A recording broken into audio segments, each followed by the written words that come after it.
Welcome to the business of being healthy, where we are passionate about treating our health as good as we treat our wealth. Shelly Bryan here, and I am obsessed with sharing real-life experiences and wisdom to help save you time, heartache, and money as you continue to grow personally and professionally.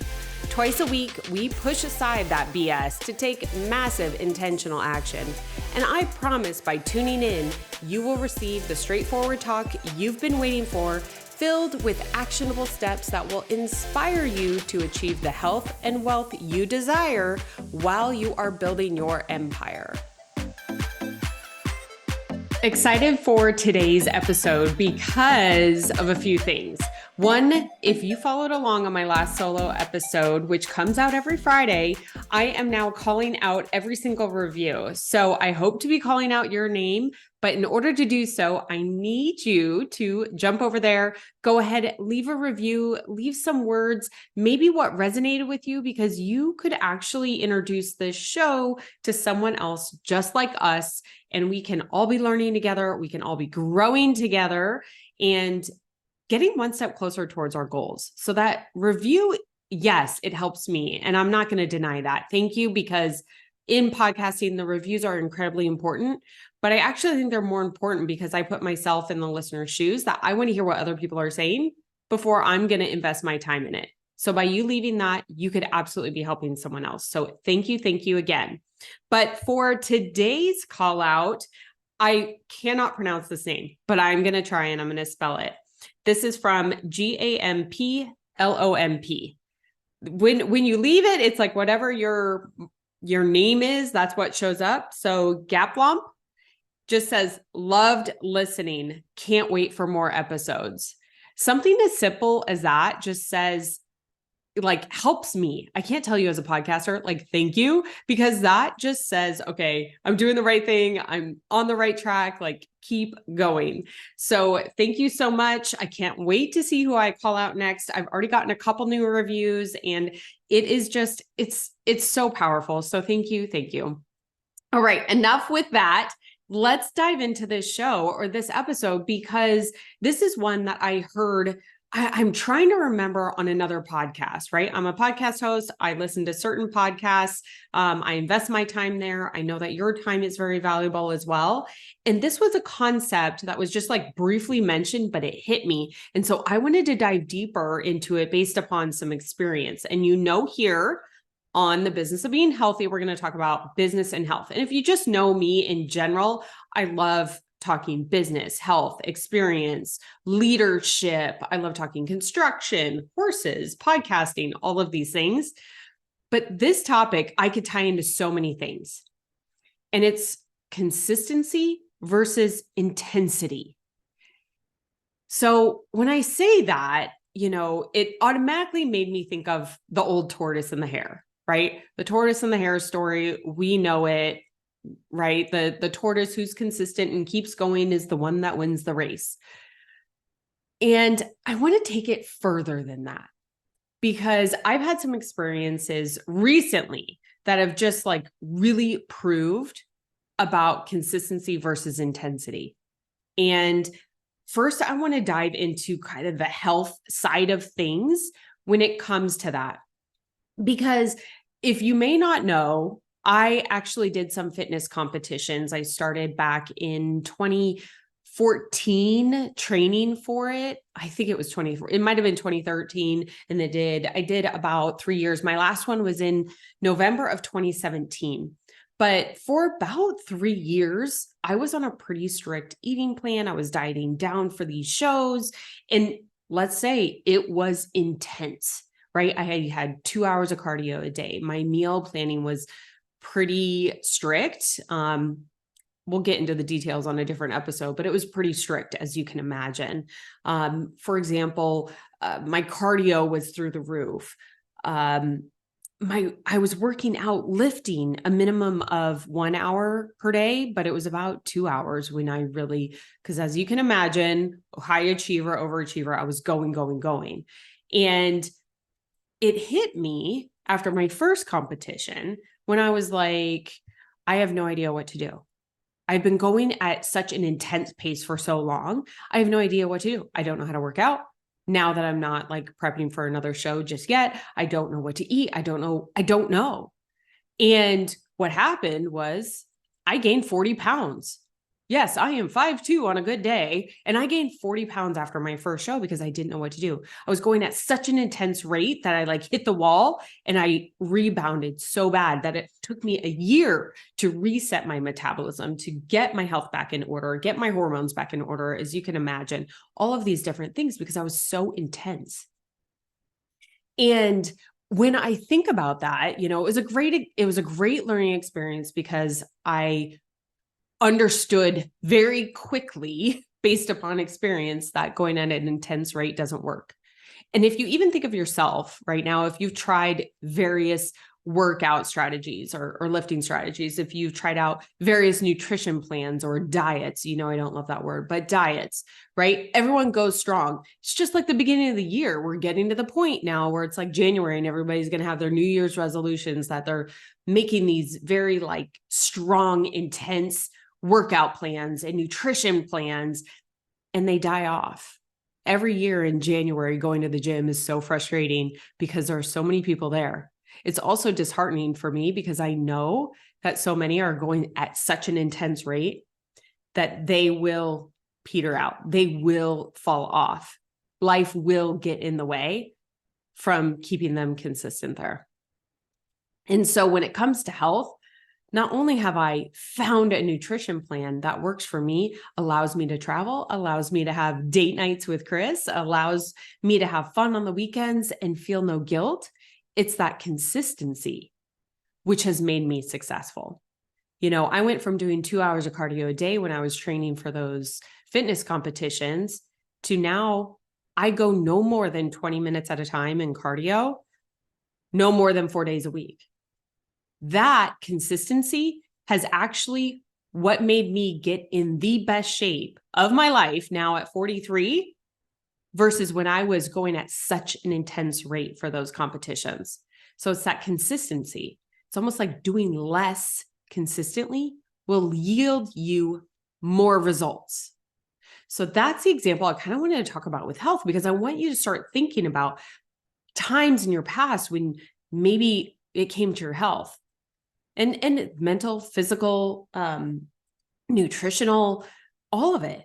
When you were going at such an intense level, that intensity has an endpoint, where consistency can let you keep going.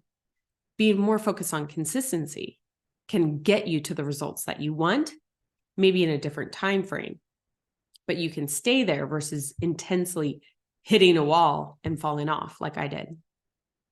Now, on the flip side, when it comes to business, because I've held various roles, and I love, if you haven't been part of the show, but I love going back into your past to provide you proof of what you can do is so powerful. And so at various points in my career, I've had times when I've been extremely intense and hit a wall, and where I found consistency in yielding me the results. So I'm going to give you a few of those examples. And the first one stems back to when I was a financial advisor coming out of college. I found that I was a financial advisor, boiler room, in the bullpen, all men and me. And all those men started petering out because they couldn't stay up with the intensity that they had. And when I say peter out, meaning they lost their job, because you had to meet certain levels of income of bringing in business to keep your job. It was a full commission job or career job, whatever. That's another discussion. That being said, I found that to get the result I wanted, what I had to do was 400 cold calls a day. If I just stayed consistent 5 days a week, Monday through Friday, and depending upon the day was when I would do my calls in the morning or in the afternoon into the evening. And if I just stayed consistent doing that, I got my closed business. I was able to move down to get my closed business. The same thing goes when I moved on to the pharmaceutical industry, and sales is so fun. And I was initially a sales position within the pharmaceutical industry. And I knew that my sweet spot was 8 sales calls a day. And these are physical sales calls. I'm actually in the office. So there's only so many you could do a day. But I know, based upon experience, a couple things. Number one, the reps that would wait till the end of the month and then blast off and do like 15 sales calls a day to try and hit their quarterly number, when it came to the new quarter, they were so worn out and so sick of it and so frustrated that then that next quarter, they would die off that first like 6 weeks. And then all of a sudden they're like, oh my God, the quarter end is coming. I got to go intense again, and then hit another wall and then fall back off. Now, some people might thrive in that, but quite honestly, those are the people that, in my experience, again, this is my experience from when I saw this, and I was in that pharmaceutical industry for almost 18 years. And in various different periods of time when the industry was very fun and I guess a little bit more willy-nilly versus more restricted as it is now, is that the reason I was able to win all the awards and be at the top of the pack year after year after year was not because I made 15 sales calls a day, consistently intensified, asking for the business, closing hard, doing all of that. It was about the relationships and the depth of those relationships that I could build over my 8 calls a day, no matter what day it was, no matter what part of the quarter it was, no matter what sales contests they threw at you or what have you. It was just the consistency which yielded the results. Are you guys seeing a trend here? Especially when it comes to now that we are running our commercial contracting business, our construction company, is that it's more about the activities that we can do every single day to build the business by client relationships, by collaborations with other industry professionals, by making new connections. It's that if we go, and this is something that Chris and I have both lived through, and if you didn't tune into the last episode, I believe it is 85, Chris and I share about shiny object syndrome, where we're like, we had fallen into that trap of like, oh, we could do this business and do this business. And you go and you like are so excited, so excited. Anybody ever been there where you're so excited about this brand new business and this idea, and you go and go and go, and then it gets hard. Or then something comes up, or then you hit a wall because you're like, I don't know what to do next. That intensify. So then you like go to the next new and the next new and the next new. That's part of that shiny object syndrome. I highly recommend tuning into that episode because it was just that good. Chris and I just like shared it all out. We want to help others not do what we did, or at least learn the lessons a lot faster than we did. But with business, it's like, what are the activities that I can do every single day that will get me to my goal? And then once you find those activities, it's staying consistent. When you get good, then you can pull on the lever, create more leverage, do more of those, or hire team members to be able to do more of those. That's what's cool about business. Like your health, yeah, I can hire out, I can find a trainer. I can hire out my meal planning. I can, pay someone to keep me accountable. There are things that you can do, but there is a cap on it. You have to take ultimate responsibility when it comes to your health. In your business, of course, you have to take ultimate responsibility. That being said, is that you can delegate and offset that. So once you find those consistent activities, the way to increase it is to grow your team. So I think the business side of this, when you look at consistency versus intensity, this is why so many businesses start and stop. And so it's the ones that truly can go to the end. I think of that meme where, a gold digger is like going, and he's like so going crazy. And then he just gets tired. And there's like a tiny little bit and the gold is right there, versus the other person in the meme, like just slowly picking away, and gets to the gold. So I wanted to share these examples with you just to help you kind of think about the activities that you're doing when it comes to your health and your business. And when I talked about proof, is like, you have proof of consistency in your life. I guarantee it. No matter where it is, are you consistently showing up for your kids? Are you consistently showing up for loved ones? Are you consistently showing up for your pet? every day. Like, where is it that you have that consistency? You know you have it. Now start using it in other areas. So I want to leave you with ways to recognize when maybe your focus falters and you're maybe like, holy cow, when I say focus, it's almost like when your focus is too intense to last forever. And so one of my favorite things to do is actually ask questions to myself. This is a skill that I learned just with experience, right? Learning the hard way, learning from watching others, which is my favorite thing to do, but it's almost like coaching yourself. And I know that there are so many coaches out there right now, and I think that some are really good. I think that some can be really harmful. And so I always love to just act as a coach to myself. Let me ask the questions that someone else would ask me in that same position. A couple of those just to help get you started are, can I do this activity indefinitely? Right? I knew I could make those 400 cold calls every single day. That helped me raise $17 million in just under 2 years as a 22-year-old. 22, I raised $17 million under management simply by staying consistent with my 400 dials a day. It's not rocket science. It's about consistency. So what activities in your health? For me, no more than 20 minutes of cardio. I lift only 2 days a week now. 20 minutes of cardio, no more than 4 days a week. That is something that I can do indefinitely. I can stick with that. So will I do this activity indefinitely? That's an entirely different question. So can I do it is one, but will I do it is the other question. And this is where you have to be honest with yourself. And if the answer is no, fine. It doesn't make you a bad person, doesn't make you a good person. It's real. Let's do the things that are actually going to move the needle, not just make us feel good or what social media says is like the thing to do right now. But get real with yourself. And then the last question I ask is, what will I do when I lose motivation or it gets hard? Right?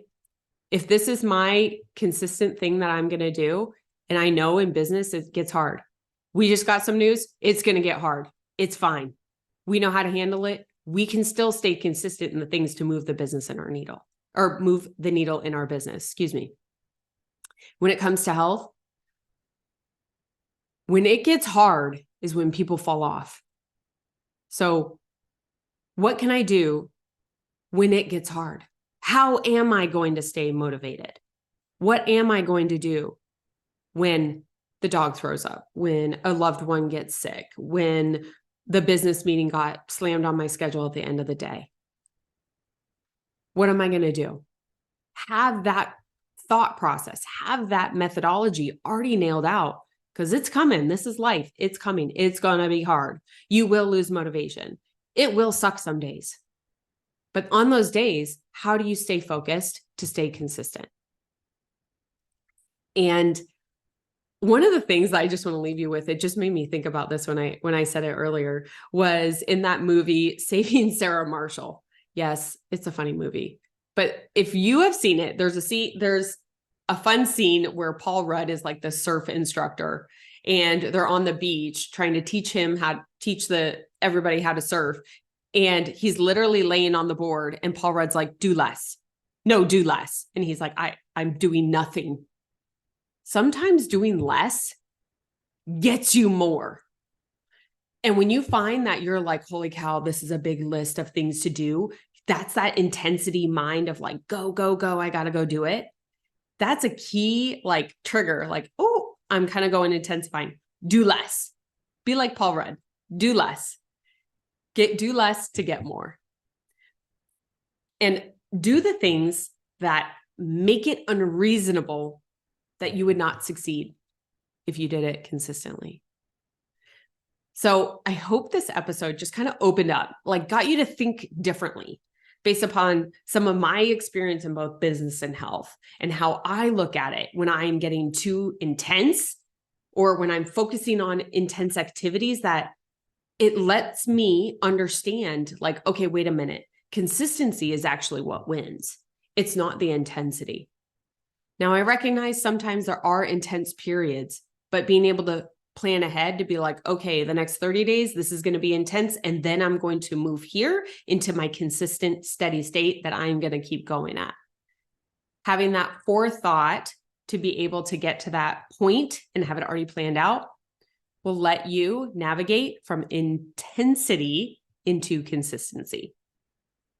Thank you again for tuning in. Again, if you found any tiny bit of this valuable, right? If it made you think differently and you have someone that's maybe going through it, please share this episode with them. You can be the hero for them and help spread the word of the show here. Thanks so much and see you next time.